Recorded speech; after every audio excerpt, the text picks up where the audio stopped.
Welcome. Today we are going to explore one of the most fascinating ideas in calculus, the sum of an infinite geometric series. We will uncover the simple formula used to calculate it, which is S equals a divided by 1 minus r, and understand the crucial condition required for it to work, where the absolute value of r must be less than 1. First, let's quickly define what a series is. In mathematics, a series is what you get when you take a sequence of numbers and add them all together. For example, if you have the numbers 2, 4, 6, 8, and 10, the series is their sum, which is 30. A geometric series is a special kind of series. It has a starting term, and every term that comes after it is found by multiplying the previous term by the same constant number. We call this number the common ratio, or r.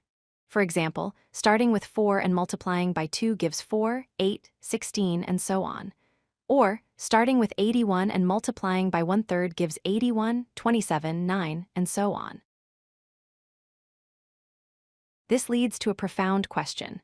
How is it possible to add up an infinite number of terms and arrive at a single, finite answer? It seems like the sum should just keep growing forever. The key is to first look at what we call a partial sum, which is the sum of a certain number of terms, and then examine what happens to this sum as we let the number of terms grow towards infinity. To find the sum of the first n terms of a geometric series, we use a handy formula. It states that the partial sum, S sub n, equals a times the quantity 1 minus r to the power of n, all divided by 1 minus r. In this formula, a represents the very first term in the series. R is the common ratio we keep multiplying by, and n is the number of terms we are adding up. For an infinite sum to settle on a specific value, a condition must be met. The terms must continually get smaller, approaching 0. This behavior, called convergence, only occurs when the absolute value of the common ratio, r, is less than 1. If r is 1 or greater, the terms will not shrink, and the sum will grow infinitely large, which is known as divergence. Now we can connect the partial sum to the infinite sum. We start with our partial sum formula. If we know that the absolute value of r is less than 1, then as the number of terms n approaches infinity, the value of r to the power of n gets closer and closer to 0. This makes that part of the formula vanish, simplifying the entire expression to just a divided by 1 minus r. Let's work through an example. Consider the series 1 plus 1/2 plus 1/4 and so on. The first term, is 1. The common ratio, r, is 1/2. Using our formula, the sum is 1 divided by the quantity 1 minus 1/2. This simplifies to 1 divided by 1/2, which equals 2. So the infinite sum of this series is exactly 2. Let's try one more. Consider the series starting with 5, then 5/3, then 5/9, and so on. Here, the first term a is 5.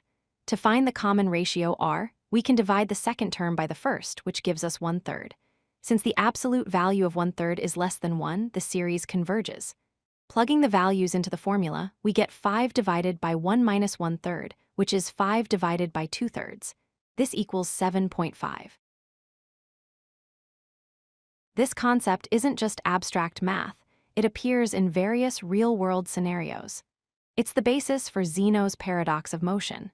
It's used in geometry to calculate the area and perimeter of fractals, which are infinitely self-similar shapes.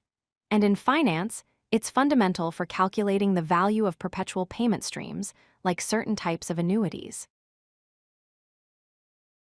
So let's review the main points. A geometric series involves a constant multiplier, the common ratio r, between its terms. For an infinite geometric series to have a finite sum, the absolute value of this ratio must be less than 1. When this condition is met, the sum can be found with the simple and elegant formula, a divided by 1 minus r. And that is the core concept behind the sum of an infinite geometric series. By understanding the terms, the condition for convergence, and the final formula, you now have a powerful tool for solving these types of problems. Thank you for watching. If you like this video, hit that like button and don't forget to subscribe. Visit codelucky.com for more such useful content.